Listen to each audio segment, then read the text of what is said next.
Welcome back to the channel HardReset.Info. In this video, I will show you how to pinch to zoom during video calls on your iPhone in WhatsApp.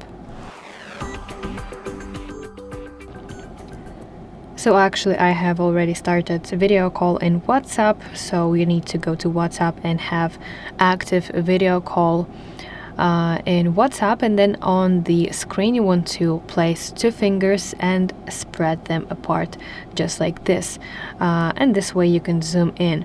Additionally, you can zoom out, but when the screen is zoomed in, you can drag one finger across the zoomed screen to go to different areas on your screen. But what to do if this is not working? Then you have to try updating your WhatsApp. So yeah, that is basically it. Thanks so much for watching this video. If this was helpful, please leave a like and subscribe to our channel for more content like this, and I will see you in the next one.